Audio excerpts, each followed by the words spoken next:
Doctor ਜਗਦੀਪਪਾਲ Singh Bhatia ਦੀ ਪੁਸਤਕ ਹੈ ਮੋਨਾ ਦੀ ਨਸ਼ਿਆਂ ਤੋਂ ਮੁਕਤੀ। ਇਹ ਕਹਾਣੀ ਕਿੱਤੇ 'ਚੋਂ ਜਨਮੀ ਇੱਕ ਸੱਚੀ ਕਹਾਣੀ ਹੈ। ਪਹਿਲਾ ਭਾਗ। ਦਰਵਾਜ਼ੇ ਤੇ ਮੱਧਮ ਜਿਹੀ ਆਵਾਜ਼ ਵਿੱਚ ਟਿਕ ਟਿਕ ਟਿਕ ਦੀ ਹੋ ਰਹੀ ਦਸਤਕ ਨੇ ਰਣਜੀਤ ਨੂੰ ਗੂੜੀ ਨੀਂਦ ਵਿੱਚੋਂ ਜਗਾਇਆ। ਉਹਨੂੰ ਜਾਪਿਆ ਜਿਵੇਂ ਆਵਾਜ਼ ਜਾਂ ਇਹੋ ਜਿਹੀ ਕੋਈ ਹੋਰ ਆਵਾਜ਼ ਬਹੁਤ ਚਿਰ ਤੋਂ ਉਹਦੇ ਕੰਨੀ ਪੈ ਰਹੀ ਸੀ। ਸ਼ਾਇਦ ਉਸ ਵੇਲੇ ਤੋਂ ਹੀ ਜਦੋਂ ਤੋਂ ਕੰਮਕਾਰ ਤੋਂ ਵਿਹਲਾ ਹੋ ਕੇ ਸਿਰਫ ਇੱਕ ਕੱਪ ਸੂਪ ਪੀ ਕੇ ਬਿਸਤਰੇ ਤੇ ਨਿਢਾਲ ਆ ਡਿੱਗਿਆ ਸੀ। ਉਸ ਵੇਲੇ ਕੀ ਸਮਾਂ ਹੋਇਆ ਹੋਏਗਾ ਉਹਨੂੰ ਤਾਂ ਇਹ ਵੀ ਯਾਦ ਨਹੀਂ ਸੀ। ਉਹਦਾ ਕੋਟ ਪੈਂਟ ਤੇ ਟਾਈ ਲਾ ਕੇ ਕਦੋਂ ਉਹਦਾ ਨੌਕਰ ਉਹਨੂੰ ਕੰਬਲ ਦੇ ਨਿੱਘ 'ਚ ਸੁਆ ਗਿਆ ਸੀ, ਉਹਨੂੰ ਇਸ ਬਾਰੇ ਵੀ ਕੁਝ ਨਹੀਂ ਸੀ ਪਤਾ। ਉਹਦੇ ਨੌਕਰ ਨੇ ਉਹਦੇ ਪਹਿਨੇ ਹੋਏ ਕੱਪੜਿਆਂ ਨੂੰ ਸੰਭਾਲਿਆ। ਏਅਰ ਕੰਡੀਸ਼ਨਰ ਦਾ ਠੰਡਾ ਕਰਨ ਵਾਲਾ ਸਵਿੱਚ ਰਣਜੀਤ ਦੇ ਚਾਹੁੰਦੇ ਤਾਪਮਾਨ ਤੇ ਬਦਲ ਕੇ ਬਿਸਤਰ ਦੇ ਨਜ਼ਦੀਕ ਪਏ ਹੋਏ ਮੇਜ਼ ਤੇ ਇੱਕ ਜੱਗ ਤੇ ਪਾਣੀ ਦਾ ਗਿਲਾਸ ਰੱਖ ਕੇ ਉਹ ਸਹਿਜੇ ਹੀ ਦਰਵਾਜ਼ਾ ਬੰਦ ਕਰਕੇ ਆਪਣੇ ਕਮਰੇ 'ਚ ਚਲਾ ਗਿਆ। ਟਿਕ ਟਿਕ ਦੀ ਆਵਾਜ਼ ਤੋਂ ਬਾਅਦ ਕਿਸੇ ਨੇ ਬਹੁਤ ਸਹਿਜ ਤੇ ਸਤਿਕਾਰ ਭਰੀ ਆਵਾਜ਼ 'ਚ 2 ਵਾਰ ਸਾਹਿਬ ਸਾਹਿਬ ਕਹਿ ਕੇ ਬੁਲਾਇਆ। ਰਣਜੀਤ ਨੂੰ ਅਹਿਸਾਸ ਹੋ ਗਿਆ ਕਿ ਇਹ ਉਹਦੇ ਮਸਤਕ ਵਿੱਚ ਕਦੇ-ਕਦੇ ਉੱਠਦੀ ਰਹਿੰਦੀ ਟਿਕ ਟਿਕ ਦੀ ਆਵਾਜ਼ ਨਹੀਂ, ਸੱਚਮੁੱਚ ਹੀ ਕੋਈ ਦਰਵਾਜ਼ਾ ਖੜਕਾ ਰਿਹਾ ਸੀ। ਸਿਰਹਾਣੇ ਤੇ ਪਏ ਨਿਢਾਲ ਜਿਹੇ ਸਿਰ ਨੂੰ ਘੜੀ ਵੱਲ ਪਰਤ ਕੇ ਉਹਨੇ ਦੇਖਿਆ ਕਿ ਘੜੀ 7 ਵਜਾ ਰਹੀ ਹੈ। ਉਹਨੂੰ ਸਮਝਣ 'ਚ ਦੇਰ ਨਾ ਲੱਗੀ ਕਿ ਸਵੇਰ ਹੋ ਗਈ ਹੈ ਤੇ ਉਹਦਾ ਨੌਕਰ ਰਹਿਮਤ ਉਸ ਲਈ ਚਾਹ ਦੀ ਟਰੇ ਤੇ ਸਵੇਰ ਦੀ ਅਖਬਾਰ ਲੈ ਕੇ ਦਰਵਾਜ਼ੇ ਦੇ ਬਾਹਰ ਖੜਾ ਹੈ। ਰਣਜੀਤ ਕੰਬਲ ਦੇ ਨਿੱਘ ਵਿੱਚੋਂ ਆਪਣਾ ਸਰੀਰ ਅੱਧ-ਪਚੱਧਾ ਕੱਢ ਕੇ ਤੇ ਸਿਰਹਾਣੇ ਨੂੰ ਪਲੰਘ ਦੀ ਢੋਅ ਵੱਲ ਉੱਚਾ ਕਰਕੇ ਬਿਸਤਰ ਵਿੱਚ ਹੀ ਬੈਠਾ ਰਿਹਾ ਤੇ ਰਹਿਮਤ ਨੂੰ ਅੰਦਰ ਆਉਣ ਲਈ ਕਿਹਾ। ਰਹਿਮਤ ਨੇ ਆਪਣੇ ਖੱਬੇ ਹੱਥ 'ਚ ਫੜੀ ਹੋਈ ਚਾਹ ਦੀ ਟਰੇ ਤੇ ਅਖਬਾਰ ਨੂੰ ਸੰਭਾਲਦਿਆਂ ਸੱਜੇ ਹੱਥ ਨਾਲ ਦਰਵਾਜ਼ਾ ਖੋਲ੍ਹਿਆ ਤੇ ਅੰਦਰ ਕਦਮ ਰੱਖਦਿਆਂ ਬੜੇ ਸਤਿਕਾਰ ਨਾਲ ਗੁੱਡ ਮਾਰਨਿੰਗ ਸਰ ਕਿਹਾ। ਚਾਹ ਦੀ ਟਰੇ ਨੂੰ ਮੇਜ਼ ਤੇ ਟਿਕਾਉਂਦੇ ਹੋਏ ਤੇ ਅਖਬਾਰਾਂ ਸਾਹਿਬ ਦੇ ਹੱਥ 'ਚ ਦਿੰਦੇ ਹੋਏ ਰਹਿਮਤ ਨੇ ਖਿੜਕੀ ਦੇ ਸਾਹਮਣੇ ਲਟਕ ਰਹੇ ਵੱਡੇ ਵੱਡੇ ਦੋਹਰੇ ਪਰਦੇ ਇੱਕ ਪਾਸੇ ਕੀਤੇ ਤੇ ਏਅਰ ਕੰਡੀਸ਼ਨਰ ਨੂੰ ਬੰਦ ਕਰ ਦਿੱਤਾ। ਰਣਜੀਤ ਨੇ ਅਖਬਾਰ ਉੱਤੇ ਨਜ਼ਰ ਮਾਰਨ ਤੋਂ ਪਹਿਲਾਂ ਇੱਕ ਨਜ਼ਰ ਖਿੜਕੀ ਵਿੱਚੋਂ ਦਿਸਦੇ ਸਾਫ਼ ਸੁਥਰੇ ਨੀਲੇ ਅਸਮਾਨ ਤੇ ਮਾਰੀ। ਖਿੜਕੀ ਦੇ ਅੱਗੋਂ ਕਈ ਇਕੱਲੇ ਦੁਕੱਲੇ ਪੰਛੀ ਆਪਣੇ ਜੀਵਨ ਦੀ ਡੋਰ ਨੂੰ ਚੱਲਦਾ ਰੱਖਣ ਲਈ ਆਪਣੇ ਆਲ੍ਹਣੇ ਛੱਡ ਕੇ ਦਾਣੇ ਦੀ ਭਾਲ 'ਚ ਨਿਕਲ ਚੁੱਕੇ ਸਨ। ਉਹਨੂੰ ਇੱਕਦਮ ਅਹਿਸਾਸ ਹੋਇਆ ਕਿ ਅੱਜ ਦਾ ਦਿਨ ਵੀ ਉਸ ਲਈ ਬੇਹੱਦ ਰੁਝੇਵੇਂ ਭਰਿਆ ਸੀ। ਕਾਰ ਵਿਹਾਰ ਦੇ ਸਿਲਸਿਲੇ 'ਚ ਉਹਨੇ ਕਈ ਮੀਟਿੰਗਾਂ 'ਚ ਹਾਜ਼ਰੀ ਭਰਨੀ ਸੀ। ਕੁਝ ਵਪਾਰ ਸੰਬੰਧੀ ਧਿਰਾਂ ਬਾਹਰੋਂ ਆ ਰਹੀਆਂ ਸਨ ਜਿਨ੍ਹਾਂ ਨਾਲ ਉਹਨੇ ਦੁਪਹਿਰ ਦਾ ਭੋਜਨ ਕਰਨਾ ਸੀ। ਆਪਣੀਆਂ ਸੋਚਾਂ ਦੇ ਵਹਿਣ 'ਚੋਂ ਨਿਕਲ ਕੇ ਉਹਨੇ ਆਪਣਾ ਧਿਆਨ ਅਖਬਾਰ ਵੱਲ ਕੀਤਾ ਤੇ ਨਾਲ ਹੀ ਰਹਿਮਤ ਨੇ ਉਹਦੇ ਹੱਥ ਵਿੱਚ ਗਰਮ ਗਰਮ ਚਾਹ ਦਾ ਪਿਆਲਾ ਪਕੜਾ ਦਿੱਤਾ। ਅਖਬਾਰ ਦੇ ਪਹਿਲੇ ਪੰਨੇ ਤੇ ਭਾਰਤ ਤੇ ਪਾਕਿਸਤਾਨ ਦੇ ਵਿਚਕਾਰ ਤਣਾਅ ਭਰਪੂਰ ਹਾਲਤ ਦੀਆਂ ਸੁਰਖੀਆਂ ਸਨ। ਦੋਨਾਂ ਦੇਸ਼ਾਂ ਦੇ ਆਗੂਆਂ ਦੇ ਆਪਣੇ ਆਪਣੇ ਪੱਖ ਦੀ ਹਮਾਇਤ 'ਚ ਬਿਆਨ ਤੇ ਕੁਝ ਸਾਂਝੇ ਮਿੱਤਰ ਦੇਸ਼ਾਂ ਦੇ ਨੇਤਾਵਾਂ ਵੱਲੋਂ ਇਸ ਤਰ੍ਹਾਂ ਦੀ ਸਥਿਤੀ ਨੂੰ ਦੂਰ ਕਰਨ ਦੀਆਂ ਬੇਨਤੀਆਂ ਤੇ ਪ੍ਰੇਰਨਾਵਾਂ ਸਨ। ਚਾਹ ਦਾ ਘੁੱਟ ਭਰ ਕੇ ਰਣਜੀਤ ਨੇ ਬਾਕੀ ਪੰਨਿਆਂ ਤੇ ਨਜ਼ਰ ਮਾਰਨ ਲਈ ਅਖਬਾਰ ਨੂੰ ਅੱਗੇ ਪਿੱਛੇ ਫਰੋਲਿਆ ਤੇ ਆਖਰ ਲਾਸਟ ਐਂਡ ਫਾਊਂਡ ਦੇ ਵੇਰਵੇ ਵਾਲੇ ਪੰਨੇ ਨੂੰ ਖੋਲ੍ਹ ਕੇ ਬੜੇ ਗੌਰ ਨਾਲ ਪੜ੍ਹਨ ਲੱਗਾ। ਚਾਹ ਦਾ ਕੱਪ ਉਹਦੇ ਹੱਥ ਸੀ। ਉਹਦੀ ਹਰ ਸਵੇਰ ਦਾ ਨਿੱਤ ਦਾ ਕਰਮ ਸੀ। ਕੁਝ ਸਮੇਂ ਬਾਅਦ ਨਿਰਾਸ਼ ਜਿਹੇ ਮਨ ਨਾਲ ਉਹਨੇ ਅਖਬਾਰ ਇੱਕ ਪਾਸੇ ਰੱਖ ਦਿੱਤੀ। ਕੱਪ ਵਿੱਚ ਹੁਣ ਤੱਕ ਠੰਡੀ ਹੋ ਚੁੱਕੀ ਚਾਹ ਦਾ ਬੇਸੁਆਦਾ ਜਿਹਾ ਘੁੱਟ ਭਰਿਆ ਤੇ ਕੱਪ ਨੂੰ ਪਲੇਟ 'ਚ ਰੱਖ ਕੇ ਟਰੇ 'ਚ ਰੱਖਣ ਲਈ ਅੱਗੇ ਹੱਥ ਵਧਾਇਆ। ਰਹਿਮਤ ਨੇ ਅੱਧ ਰਸਤਿਓਂ ਕੱਪ ਫੜ ਲਿਆ ਤੇ ਟਰੇ 'ਚ ਰੱਖ ਕੇ ਕਮਰੇ ਤੋਂ ਬਾਹਰ ਚਲਾ ਗਿਆ। ਸਾਹਿਬ ਦੇ ਇਸ਼ਨਾਨ ਲਈ ਪਾਣੀ ਤਿਆਰ ਸੀ ਤੇ ਦਿਨ ਵੇਲੇ ਦਫ਼ਤਰ ਜਾਣ ਲਈ ਪੂਰੀ ਡਰੈਸ ਇੱਕ ਤਰਤੀਬ 'ਚ ਡਬਲ ਬੈੱਡ ਦੇ ਉਸ ਪਾਸੇ ਰੱਖੀ ਪਈ ਸੀ ਜਿਸ ਪਾਸੇ ਕਦੇ ਉਹਦੀ ਜੀਵਨ ਸਾਥਣ ਮੋਨਾ ਸੌਂਦੀ ਸੀ। ਇੱਕ ਅਰਸੇ ਤੋਂ ਬਿਸਤਰੇ ਦੇ ਉਸ ਹਿੱਸੇ ਨੂੰ ਸਾਹਿਬ ਦੇ ਪਹਿਨਣ ਵਾਲੇ ਕੱਪੜਿਆਂ ਨੂੰ ਤਰਤੀਬ 'ਚ ਲਗਾਉਣ ਲਈ ਵਰਤਿਆ ਜਾ ਰਿਹਾ ਸੀ। ਰਣਜੀਤ ਮੁੰਬਈ ਦਾ ਜੰਮਪਲ ਉੱਘੇ ਸਿੰਧੀ ਪਰਿਵਾਰ ਦਾ ਵੱਡਾ ਪੁੱਤਰ ਸੀ। ਪਰਿਵਾਰ ਇੱਕ ਉੱਘਾ ਸਨਅਤੀ ਘਰਾਣਾ ਸੀ ਜਿਹਦੇ ਕਾਰ ਵਿਹਾਰ ਦਾ ਖੇਤਰ ਦੱਖਣੀ ਪੂਰਬੀ ਏਸ਼ੀਆ ਤੋਂ ਇਲਾਵਾ ਹਾਂਗਕਾਂਗ, ਜਾਪਾਨ ਤੇ ਦੱਖਣੀ ਅਫਰੀਕਾ ਤੱਕ ਫੈਲਿਆ ਹੋਇਆ ਸੀ। ਮੁੰਬਈ ਰਹਿ ਕੇ ਕਾਰ ਵਿਹਾਰ ਨੂੰ ਪੂਰੀ ਤਰ੍ਹਾਂ ਕੰਟਰੋਲ ਨਾ ਕਰ ਸਕਣ ਦੇ ਕਾਰਨ ਰਣਜੀਤ ਦੇ ਪਿਤਾ ਨੇ ਰਣਜੀਤ ਦੇ MBA ਕਰਨ ਉਪਰੰਤ ਇੱਕ ਦਫ਼ਤਰ ਸਿੰਗਾਪੁਰ ਵਿਖੇ ਖੋਲ੍ਹ ਦਿੱਤਾ ਸੀ, ਜਿਹਦਾ ਸਾਰਾ ਕਾਰ ਵਿਹਾਰ ਰਣਜੀਤ ਦੀ ਜ਼ਿੰਮੇਵਾਰੀ ਹੋ ਗਈ ਸੀ। ਪੜ੍ਹਾਈ 'ਚ ਨਿਪੁੰਨ ਹੋਣ ਤੋਂ ਇਲਾਵਾ ਉਹ ਇੱਕ ਚੰਗੇ ਕੱਦ-ਕਾਠ, ਨੈਣ ਨਕਸ਼ ਤੇ ਰੰਗ ਰੂਪ ਦਾ ਮਾਲਕ ਸੀ। ਸੁਭਾਅ 'ਚ ਨਿਮਰਤਾ, ਬੋਲੀ 'ਚ ਮਿਠਾਸ, ਦੇਖਣੀ 'ਚ ਸਨੇਹ ਤੇ ਵਤੀਰੇ 'ਚ ਸਭ ਲਈ ਆਪਣਾ ਉਹਦੇ ਨਿੱਜੀ ਗੁਣ ਸਨ, ਜਿਨ੍ਹਾਂ ਨੇ ਉਹਦੇ ਵਿਅਕਤਿਤਵ ਨੂੰ ਵਧੇਰੇ ਪ੍ਰਫੁੱਲਤ ਕੀਤਾ। ਉਹਦਾ ਪਰਿਵਾਰ ਪਿਛਲੀਆਂ ਕੁਝ ਪੁਸ਼ਤਾਂ ਤੋਂ ਗੁਰੂ ਨਾਨਕ ਦੀ ਵਿਚਾਰਧਾਰਾ ਦਾ ਕਾਇਲ ਹੋ ਗਿਆ ਸੀ, ਜਿਸ ਕਾਰਨ ਉਹਨਾਂ ਸਭ ਦੇ ਦਿਲਾਂ 'ਚ ਗੁਰਬਾਣੀ ਤੇ ਸ੍ਰੀ ਗੁਰੂ ਗ੍ਰੰਥ ਸਾਹਿਬ ਲਈ ਬਹੁਤ ਆਦਰ ਤੇ ਸਤਿਕਾਰ ਸੀ। ਉਹਨਾਂ ਦੇ ਘਰ 'ਚ ਸਭ ਕਾਰ ਵਿਹਾਰ ਸਿੱਖ ਰਵਾਇਤਾਂ ਅਨੁਸਾਰ ਹੀ ਹੁੰਦੇ। ਗੁਰੂ ਘਰ ਨਾਲ ਉਹਨਾਂ ਦਾ ਪ੍ਰੇਮ ਦੇਖਿਆ ਹੀ ਮੰਨਿਆ ਜਾ ਸਕਦਾ ਸੀ। ਰਣਜੀਤ ਦੇ ਮਨ ਵਿੱਚ ਵੀ ਗੁਰੂ ਘਰ ਤੇ ਗੁਰਬਾਣੀ ਪ੍ਰਤੀ ਸ਼ਰਧਾ ਬਹੁਤ ਸੀ, ਪਰ ਆਪਣੀ ਪੜ੍ਹਾਈ ਦੇ ਸਿਲਸਿਲੇ 'ਚ ਵਧੇਰਾ ਸਮਾਂ ਵਿਦੇਸ਼ ਰਹਿਣ ਕਾਰਨ ਉਹਦਾ ਝੁਕਾਅ ਉਹਦੇ ਪਰਿਵਾਰ ਦੇ ਦੂਸਰੇ ਮੈਂਬਰਾਂ ਦੇ ਮੁਕਾਬਲੇ ਘੱਟ ਸੀ। ਉਹ ਆਪਣੀ ਇਸ ਕਮੀ ਤੋਂ ਚੰਗੀ ਤਰ੍ਹਾਂ ਜਾਣੂ ਸੀ, ਪਰ ਇਹ ਕਹਿ ਕੇ ਕਿ ਮੇਰਾ ਕੰਮ ਹੀ ਮੇਰੀ ਪੂਜਾ ਹੈ, ਉਹ ਸਭ ਨੂੰ ਨਿਰੁੱਤਰ ਕਰ ਦਿੰਦਾ। ਇਸ ਵਿੱਚ ਰੱਤੀ ਭਰ ਵੀ ਗੁੰਜਾਇਸ਼ ਨਹੀਂ ਕਿ ਰਣਜੀਤ ਨੇ ਕਦੇ ਕਿਸੇ ਤਰ੍ਹਾਂ ਵੀ ਆਪਣੇ ਕੰਮ ਪ੍ਰਤੀ ਅਣਗਹਿਲੀ ਦਿਖਾਈ ਹੋਵੇ। ਉਹਦੀ ਕਰਮਸ਼ੀਲ ਤੇ ਦੂਰਅੰਦੇਸ਼ੀ ਸੋਚ ਨੇ ਪਰਿਵਾਰ ਦੇ ਕਾਰ ਵਿਹਾਰ ਨੂੰ ਸੰਸਾਰ ਦੇ ਮੁੱਢਲੇ ਸਨਅਤੀਕਾਰੀ ਘਰਾਣਿਆਂ 'ਚ ਲਿਆ ਖੜਾ ਕੀਤਾ ਸੀ ਤੇ ਕੰਮ ਪ੍ਰਤੀ ਉਹ ਹਮੇਸ਼ਾ ਹੀ ਸਮਰਪਿਤ ਰਹਿੰਦਾ ਸੀ। ਮੋਨਾ ਦਾ ਅਸਲੀ ਨਾਂ ਕੀ ਸੀ, ਇਹਨੂੰ ਚੇਤੇ ਕਰਨ ਦਾ ਧਿਆਨ ਕਦੇ ਮੋਨਾ ਨੂੰ ਵੀ ਨਹੀਂ ਸੀ ਆਇਆ। ਕਦੇ-ਕਦੇ ਉਹ ਮੋਨਾ ਤੇ ਪ੍ਰਿਆ ਦੇ ਵਿਅਕਤਿਤਵ ਦੀ ਸਮਾਨਤਾ ਤੋਂ ਆਪਣੇ ਆਪ ਨੂੰ ਪ੍ਰਿਆ ਹੋਣ ਦਾ ਅਹਿਸਾਸ ਦਿਲਾਉਂਦੀ। ਪ੍ਰਿਆ ਨੂੰ ਤਿਆਗ ਕੇ ਉਸਨੂੰ ਉਹਦੇ ਸਨੇਹੀ ਘਰ ਵਾਲੇ, ਮਿੱਤਰ ਆਦਿ ਮੋਨਾ ਕਿਉਂ ਬੁਲਾਉਂਦੇ ਹਨ? ਉਸਨੇ ਇਸ ਬਾਰੇ ਆਪਣੀ ਮਾਤਾ ਕੋਲੋਂ ਉੱਤਰ ਲੈਣ ਦਾ ਕਈ ਵਾਰੀ ਯਤਨ ਕੀਤਾ। ਹਰ ਵਾਰ ਉਹਨੂੰ ਇਹੋ ਜਵਾਬ ਮਿਲਦਾ ਕਿ ਬਚਪਨ ਤੋਂ ਹੀ ਉਹਦੇ ਬੁੱਲ੍ਹਾਂ ਤੇ ਮੋਨਾਲੀਸਾ ਵਰਗੀ ਮੁਸਕਾਨ ਸੀ, ਜੋ ਅੱਜ ਤੀਕ ਵੀ ਉਸੇ ਤਰ੍ਹਾਂ ਮੌਜੂਦ ਹੈ। ਉਹਦੇ ਸਰਬ ਸਨੇਹੀਆਂ ਨੇ ਇੱਕ ਰਾਏ ਹੋ ਕੇ ਉਹਨੂੰ ਮੋਨਾਲੀਸਾ ਦੇ ਪ੍ਰਸਿੱਧ ਨਾਂ ਤੇ ਮੋਨਾ ਕਹਿਣਾ ਸ਼ੁਰੂ ਕਰ ਦਿੱਤਾ। ਲੜਕਪਨ 'ਚ ਦਾਖਲ ਹੁੰਦਿਆਂ ਹੀ ਜਦੋਂ ਪ੍ਰਿਆ ਭਾਵ ਮੋਨਾ ਨੂੰ ਆਪਣੀ ਵਿਲੱਖਣ ਹੋਣ ਦਾ ਅਹਿਸਾਸ ਹੋਣਾ ਸ਼ੁਰੂ ਹੋਇਆ, ਤਾਂ ਉਸਨੇ ਉਸ ਪ੍ਰਸਿੱਧ ਪੇਂਟਿੰਗ ਦੀ ਫੋਟੋ ਫਰੇਮ ਕਰਾ ਕੇ ਆਪਣੇ ਡਰੈਸਿੰਗ ਟੇਬਲ ਤੇ ਸਜਾ ਲਈ ਤੇ ਕਈ ਵਾਰ ਦੇਰ ਤੱਕ ਸ਼ੀਸ਼ੇ ਸਾਹਮਣੇ ਬੈਠੀ ਕਦੀ ਆਪਣੇ ਚਿਹਰੇ ਨੂੰ, ਖਾਸ ਕਰਕੇ ਮੁਸਕਾਨ ਨੂੰ, ਤੇ ਮੋਨਾਲੀਸਾ ਦੀ ਫੋਟੋ ਦੀ ਮੁਸਕਾਨ ਨੂੰ ਨਿਹਾਰਦੀ ਰਹਿੰਦੀ। ਕਦੀ-ਕਦੀ ਤਾਂ ਉਹਨੂੰ ਲੱਗਦਾ ਕਿ ਉਹ ਫੋਟੋ ਉਹਦੀ ਆਪਣੀ ਹੀ ਹੈ। ਕਦੀ ਉਹ ਇਹ ਮਹਿਸੂਸ ਕਰਦੀ ਕਿ ਪਤਾ ਨਹੀਂ ਕਿਸ ਦ੍ਰਿਸ਼ਟੀਕੋਣ ਤੋਂ ਉਹਦੇ ਸਾਰੇ ਜਾਣਕਾਰ ਉਹਦੀ ਮੋਨਾਲੀਸਾ ਨਾਲ ਤੁਲਨਾ ਕਰਦੇ ਹਨ, ਜਦੋਂ ਕਿ ਉਹਨਾਂ ਦੋਹਾਂ 'ਚ ਕਿਸੇ ਤਰ੍ਹਾਂ ਦੀ ਵੀ ਸਾਂਝ ਨਹੀਂ ਜਾਪਦੀ। ਵਕਤ ਨਾਲ ਉਹਨੂੰ ਅਹਿਸਾਸ ਹੋਇਆ ਕਿ ਅਜਿਹਾ ਉਹਨੂੰ ਉਸ ਵਕਤ ਮਹਿਸੂਸ ਹੁੰਦਾ ਹੈ ਜਦੋਂ ਉਹਦਾ ਮੂਡ ਕਿਸੇ ਕਾਰਨ ਖਰਾਬ ਹੁੰਦਾ ਸੀ, ਤੇ ਅਜਿਹਾ ਅਕਸਰ ਉਦੋਂ ਹੁੰਦਾ ਜਦੋਂ ਕਿਸੇ ਮਾਮੂਲੀ ਜਿਹੇ ਕਾਰਨ ਉਹਦਾ ਰਣਜੀਤ ਨਾਲ ਮੂੰਹ ਮੁਟਾਲਾ ਹੋ ਜਾਂਦਾ। ਮੋਨਾ ਰਣਜੀਤ ਤੋਂ ਕੋਈ 2 ਕੁ ਸਾਲ ਛੋਟੀ ਸੀ। ਮੋਨਾ ਦਾ ਪਰਿਵਾਰ ਵੀ ਇੱਕ ਉੱਭਰਦਾ ਸਨਅਤੀ ਪਰਿਵਾਰ ਸੀ। ਮੋਨਾ ਤੇ ਰਣਜੀਤ ਦੀ ਮਾਤਾ ਸ਼ੁਰੂ ਤੋਂ ਹੀ ਸਹਿਪਾਠੀ ਸਨ ਤੇ ਇੱਕ ਦੂਜੇ ਦੀਆਂ ਮਿੱਤਰ ਵੀ। ਪੜ੍ਹਾਈ ਤੋਂ ਬਾਅਦ ਵਿਆਹ ਹੋ ਜਾਣ ਕਾਰਨ ਦੋਨੋਂ ਸਹੇਲੀਆਂ ਇੱਕ ਦੂਜੇ ਨਾਲ ਪੁਰਾਣਾ ਰਾਬਤਾ ਕਾਇਮ ਨਾ ਰੱਖ ਸਕੀਆਂ। ਫੇਰ ਵੀ ਮਹੀਨੇ 'ਚ 2-3 ਵਾਰ ਕਿਸੇ ਸਤਸੰਗ ਸਮਾਗਮ ਵਿੱਚ, ਸਾਂਝੇ ਮਿੱਤਰ ਪਰਿਵਾਰਾਂ ਦੇ ਸੱਦੇ ਤੇ ਜਾਂ ਆਪਸੀ ਮਿਲ ਬੈਠ ਸਕਣ ਦੇ ਅਵਸਰ ਤੇ ਹੋਈਆਂ ਮੁਲਾਕਾਤਾਂ ਨੇ ਦੋਨਾਂ ਦੀ ਨੇੜਤਾ ਨੂੰ ਕਾਇਮ ਰੱਖਿਆ। ਪੁਰਾਣੇ ਸਬੰਧਾਂ ਨੂੰ ਪੂਰੀ ਤਰ੍ਹਾਂ ਪੱਕਾ ਜੋੜਨ ਦਾ ਸਬੱਬ ਉਸ ਵਕਤ ਬਣਿਆ ਜਦੋਂ ਰਣਜੀਤ ਦੇ ਜਨਮ ਦੀ ਵਧਾਈ ਦੇਣ ਗਈ ਮੋਨਾ ਦੀ ਮਾਤਾ ਨੇ ਆਪਣੀ ਸਹੇਲੀ ਨੂੰ ਇਹ ਵਾਅਦਾ ਕੀਤਾ ਕਿ ਜੇ ਉਹਦੇ ਘਰ ਅਗਲੇ 2-4 ਸਾਲਾਂ 'ਚ ਲੜਕੀ ਪੈਦਾ ਹੁੰਦੀ ਹੈ ਤੇ ਉਹਦਾ ਕੰਨਿਆਦਾਨ ਰਣਜੀਤ ਦੇ ਪਰਿਵਾਰ 'ਚ ਹੀ ਕਰੇਗੀ। ਧੁਰੋਂ ਲਿਖੇ ਲੇਖਾਂ ਨੂੰ ਕੌਣ ਮਿਟਾ ਸਕਦਾ ਹੈ? ਕਈ ਵਾਰੀ ਭਵਿੱਖ ਦੀਆਂ ਘਟਨਾਵਾਂ ਸਹਿਜੇ ਸੱਚੇ ਬੋਲ ਬਣ ਕੇ ਮੂੰਹ 'ਚੋਂ ਨਿਕਲ ਜਾਂਦੇ ਹਨ। ਰੱਬ ਦਾ ਭਾਣਾ ਦੇਖੋ, ਤਕਰੀਬਨ 2.5 ਸਾਲ ਬਾਅਦ ਹੀ ਪ੍ਰਿਆ ਦਾ ਮੋਨਾਲੀਸਾ ਦੇ ਰੂਪ 'ਚ ਜਨਮ ਹੋਇਆ।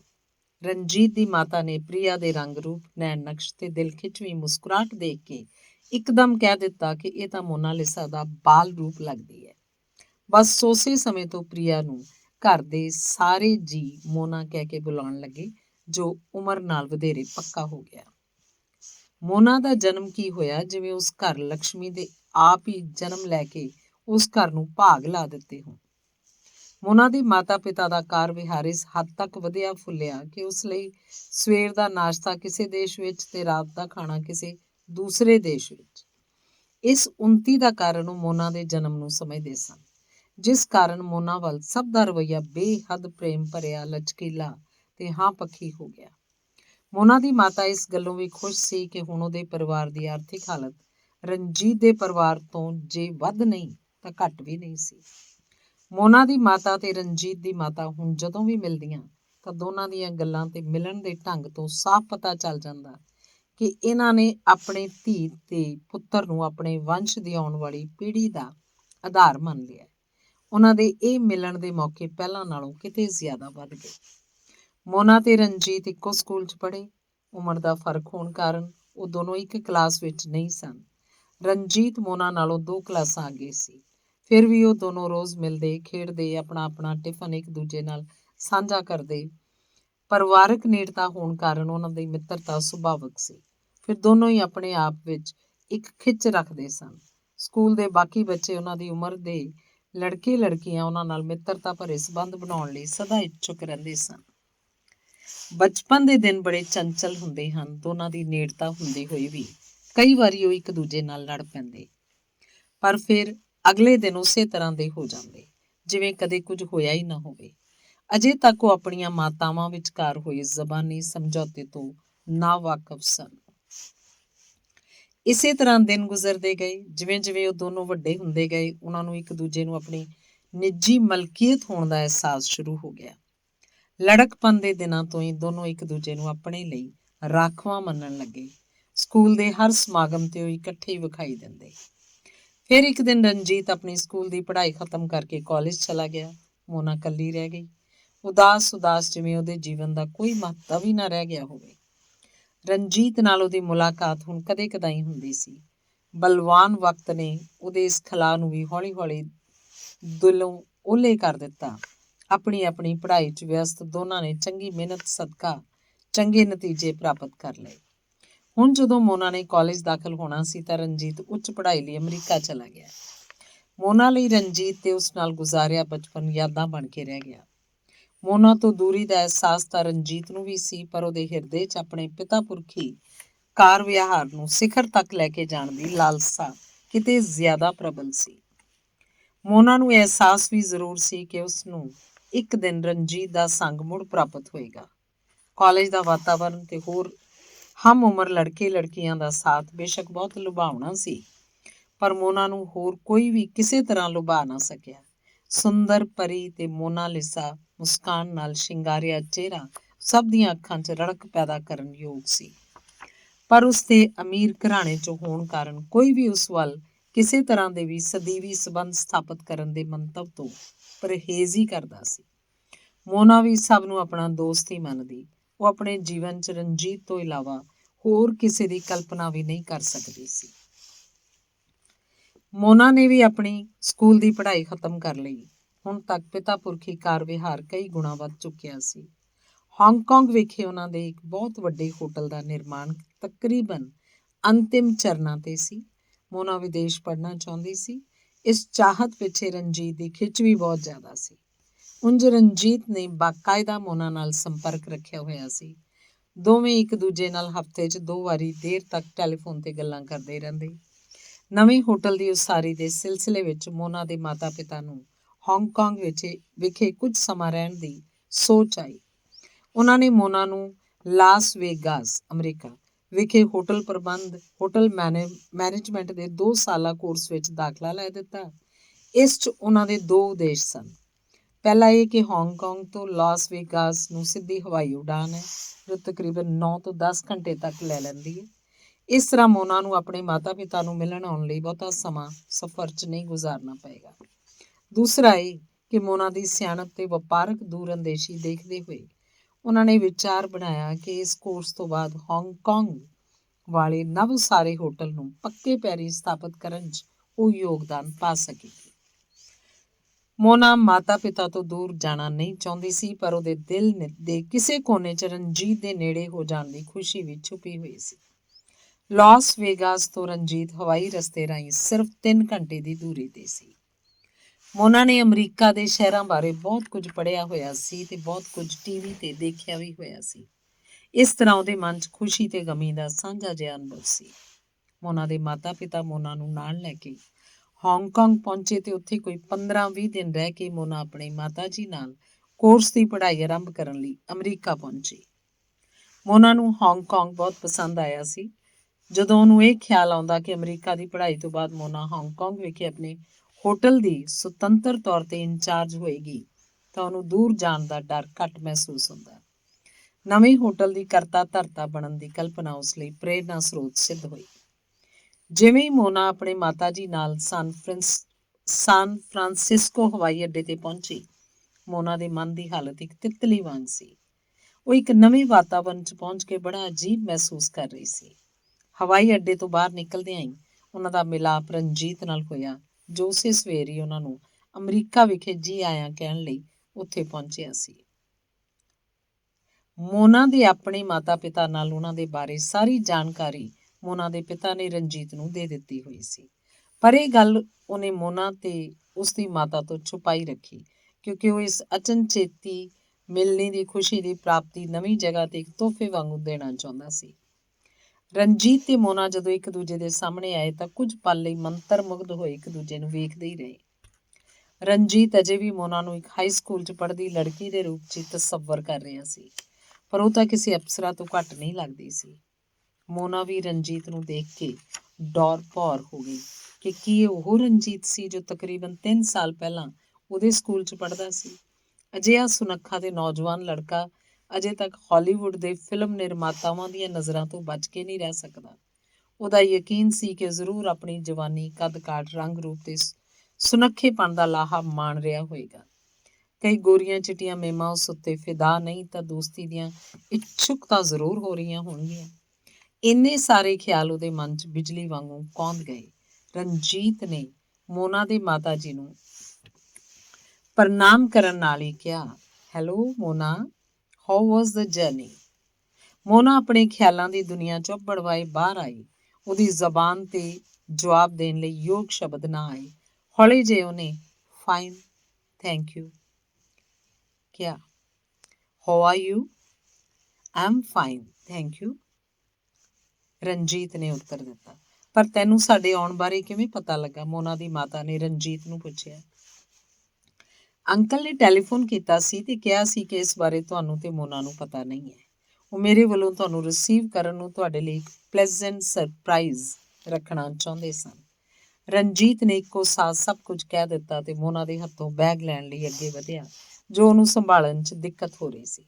ਰਣਜੀਤ ਬੈਗ ਪਕੜਦੇ ਹੋਏ ਉਹਨਾਂ ਨੂੰ ਕਾਰ ਵੱਲ ਲੈ ਗਿਆ। ਮੋਨਾ ਦੀ ਮਾਤਾ ਜੀ ਕੋਲੋਂ ਸਮਾਨ ਦੀ ਟਿਕਟ ਲੈਂਦੇ ਹੋਏ ਉਹ ਸਮਾਨ ਲੈਣ ਲਈ luggage unloading and delivery counter ਤੇ ਗਿਆ ਤੇ ਕੁਝ ਮਿੰਟਾਂ ਬਾਅਦ 2 ਭਾਰੀ ਅਟੈਚੀ ਕੇਸਾਂ ਨੂੰ ਇੱਕ ਟਰਾਲੀ ਤੇ ਰੱਖ ਕੇ ਟਰਾਲੀ ਖਿੱਚਦਾ ਹੋਇਆ ਕਾਰ ਤੱਕ ਪਹੁੰਚਿਆ।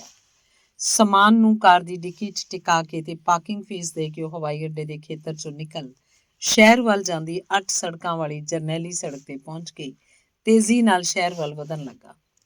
ਤਕਰੀਬਨ ਅੱਧੇ ਘੰਟੇ ਤੋਂ ਕੁਝ ਵੱਧ ਸਮੇਂ ਦੇ ਸਫ਼ਰ ਤੋਂ ਬਾਅਦ ਉਹਨੇ ਕਾਰ ਇੱਕ ਵੱਡੇ ਸਾਰੇ ਹੋਟਲ ਦੇ ਅਹਾਤੇ 'ਚ ਆ ਖੜੀ ਕੀਤੀ।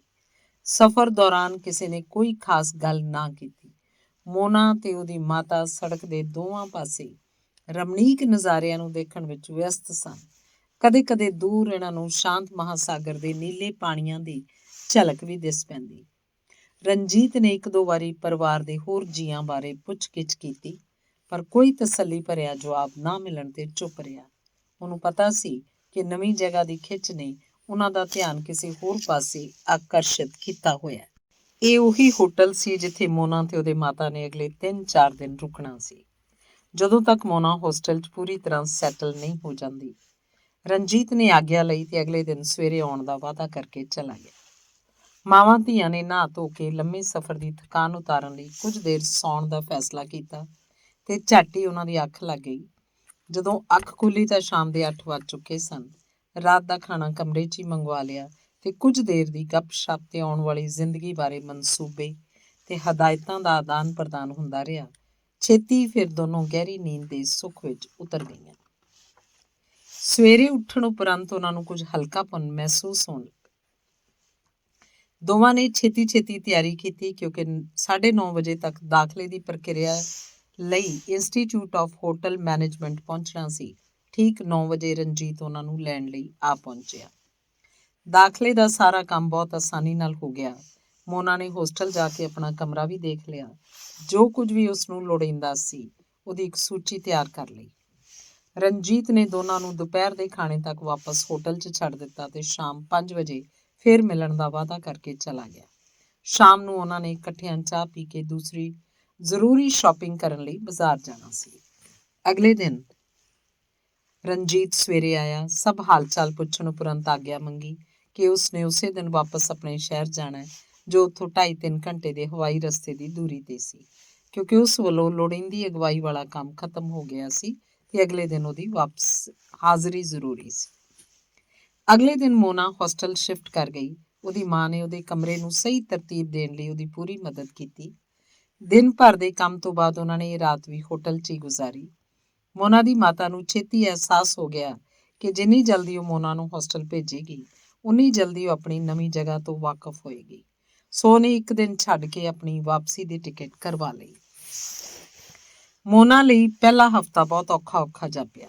ਉਹਦੀ ਮਾਤਾ ਦੇ ਜਾਣ ਪਿੱਛੋਂ ਬਹੁਤ ਹੀ ਇਕੱਲੀ ਤੇ ਅਸੁਰੱਖਿਅਤ ਮਹਿਸੂਸ ਕਰਨ ਲੱਗੀ। ਇਹ ਪਹਿਲੀ ਵਾਰ ਸੀ ਕਿ ਉਹ ਆਪਣੇ ਪੂਰੇ ਪਰਿਵਾਰ ਤੋਂ ਅਲੱਗ ਰਹੀ ਸੀ ਤੇ ਉਹ ਵੀ ਇੰਨੀ ਦੂਰ। ਉਹਦੇ ਦਿਲ ਨੂੰ ਧਰਵਾਸ ਦੇਣ ਲਈ ਦੋ ਗੱਲਾਂ ਸਨ। ਇੱਕ ਇਹ ਕਿ ਰਣਜੀਤ ਉਹਦੇ ਨੇੜੇ ਹੀ ਹੈ, ਜੇ ਲੋੜ ਪਵੇ ਤਾਂ ਪਹੁੰਚਿਆ ਜਾ ਸਕਦਾ ਹੈ, ਤੇ ਦੂਸਰਾ ਇਹ ਕਿ ਉਹਨੇ ਆਪਣੇ ਪਰਿਵਾਰਕ ਕੰਮਕਾਰ 'ਚ ਯੋਗ ਹਿੱਸਾ ਪਾਉਣ ਲਈ ਆਪਣੇ ਆਪ ਨੂੰ ਤਿਆਰ ਵੀ ਕਰਨਾ ਹੈ, ਜੋ ਬਾਅਦ ਵਿੱਚ ਰਣਜੀਤ ਨਾਲ ਵਿਆਹੇ ਜਾਣ ਉਪਰੰਤ ਉਹਦੇ ਕੰਮਕਾਰ ਦੀ ਦੇਖ ਰੇਖ ਲਈ ਵੀ ਲਾਹੇਵੰਦ ਸਾਬਤ ਹੋਏਗਾ। ਪਹਿਲਾ ਹਫ਼ਤਾ ਤਾਂ ਆਪਣੇ ਸਹਿਪਾਠੀਆਂ ਨਾਲ ਜਾਣ ਪਛਾਣ, ਇੰਸਟੀਚਿਊਟ ਦੇ ਕੈਂਪਸ ਨਾਲ ਵਾਕਫੀਅਤ 'ਚ ਲੰਘ ਗਿਆ। ਆਪਣੀ ਸੁੰਦਰਤਾ ਤੇ ਵਿਅਕਤਿਤਵ ਕਾਰਨ ਉਹ ਛੇਤੀ ਸਭ ਸਹਿਪਾਠੀਆਂ 'ਚ ਘੁਲ ਮਿਲ ਗਈ ਤੇ ਸਭ ਨੇ ਉਸ ਵੱਲ ਨਿਰਸੰਦੇਹ ਮਿੱਤਰਤਾ ਦਾ ਹੱਥ ਵਧਾਇਆ। ਉਹਨੇ ਵੀ ਸਭ ਵੱਲ ਦੋਸਤਾਨਾ ਰੁਖ ਹੀ ਰੱਖਿਆ। ਉਸੇ ਇੰਸਟੀਚਿਊਟ 'ਚ ਕ੍ਰਿਸ ਨਾਮੀ ਇੱਕ ਅਮਰੀਕਨ ਲੜਕੇ ਨੇ ਕਿਸੇ ਦੂਸਰੀ ਕਲਾਸ 'ਚ ਦਾਖਲਾ ਲੈ ਰੱਖਿਆ ਸੀ।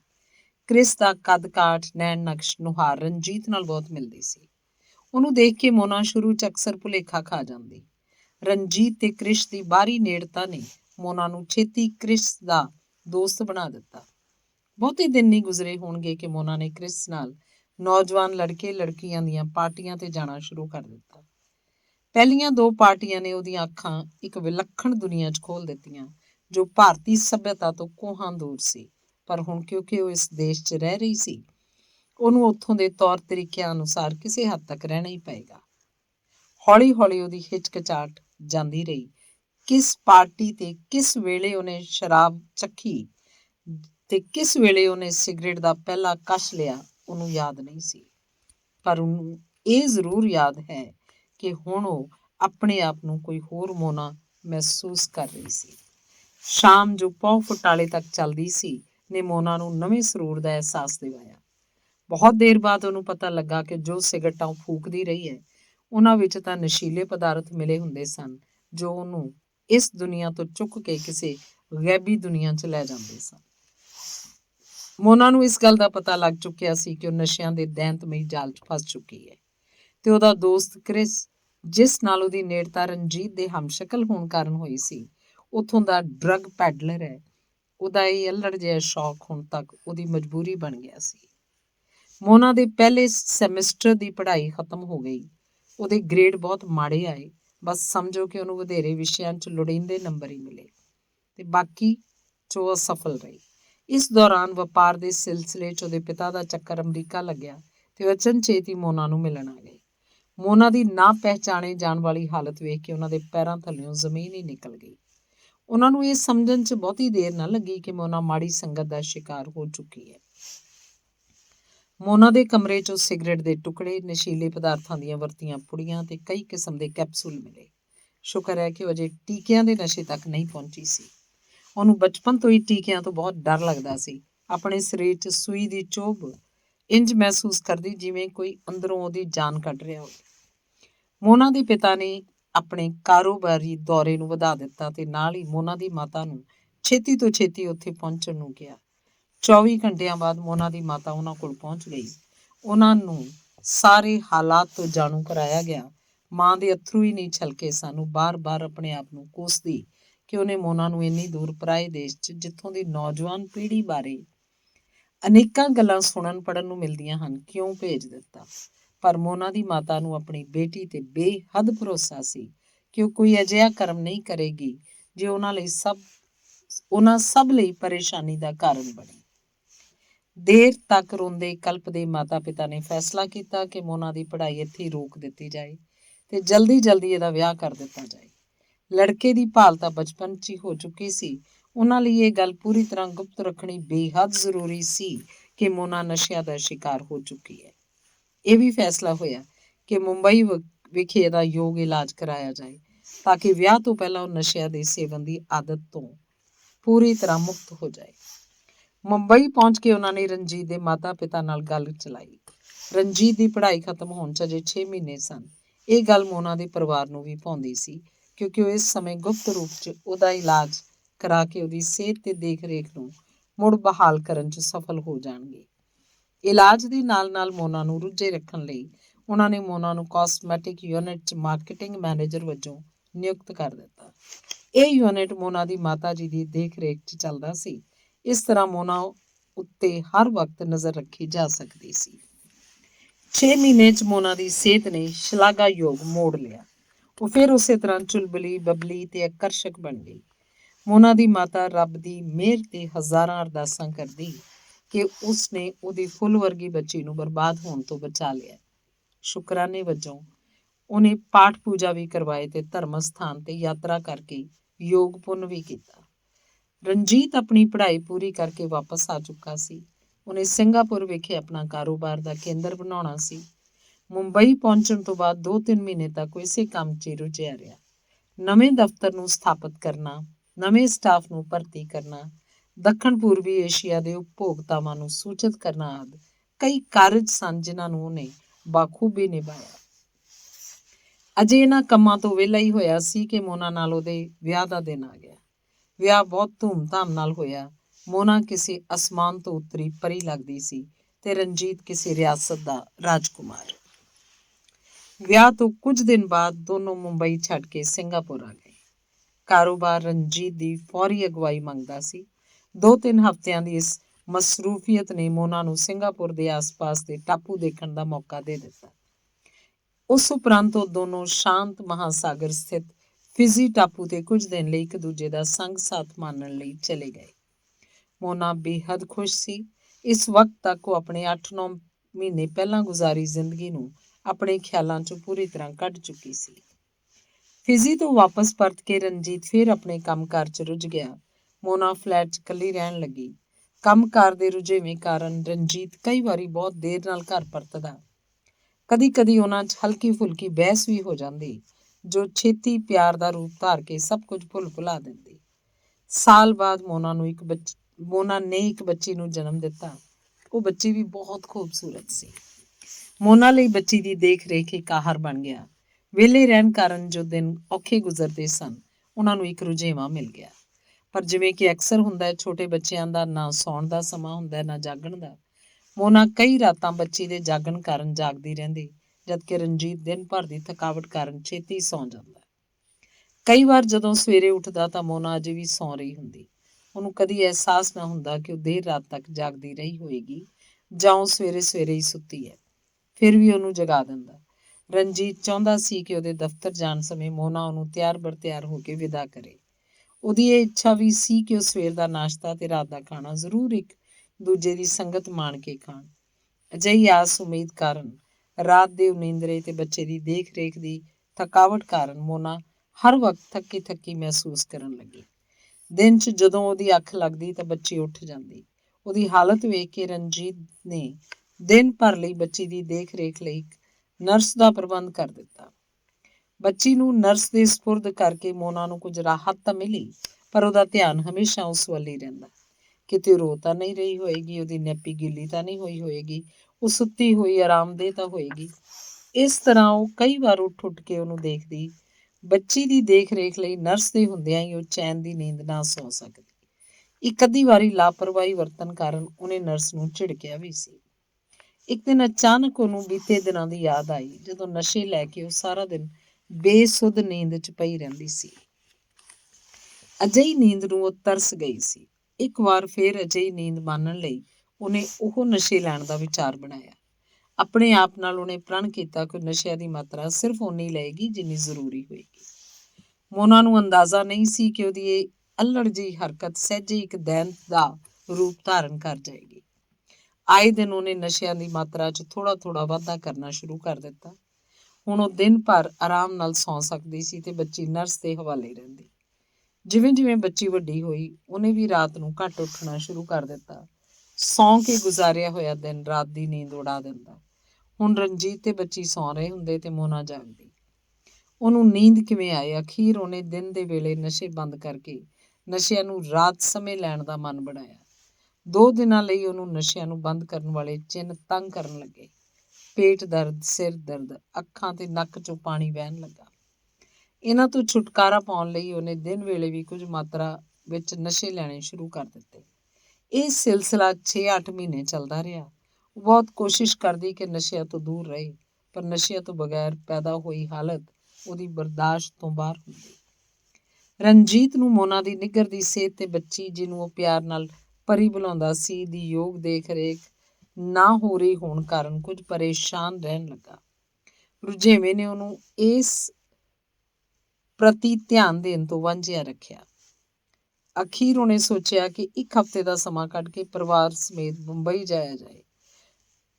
ਮਾਹੌਲ ਬਦਲਣ ਤੇ ਮਾਤਾ ਪਿਤਾ ਨੂੰ ਮਿਲਣ ਲਈ ਸ਼ਾਇਦ ਉਹਦੀ ਤਬੀਅਤ ਠੀਕ ਹੋ ਜਾਏ। ਮੋਨਾ ਨੇ ਬੜੀ ਨਾਂਹ ਨੁੱਕਰ ਕੀਤੀ ਕਿਉਂਕਿ ਉਹਦਾ ਨਸ਼ੇ ਲੈਣ ਦਾ ਭੇਦ ਖੁੱਲ੍ਹ ਸਕਦਾ ਸੀ, ਪਰ ਰਣਜੀਤ ਨੇ ਇੱਕ ਨਾ ਮੰਨੀ। ਅਖੀਰ ਉਹ ਤਿੰਨੇ ਜੀ ਮੁੰਬਈ ਪਹੁੰਚ ਗਏ।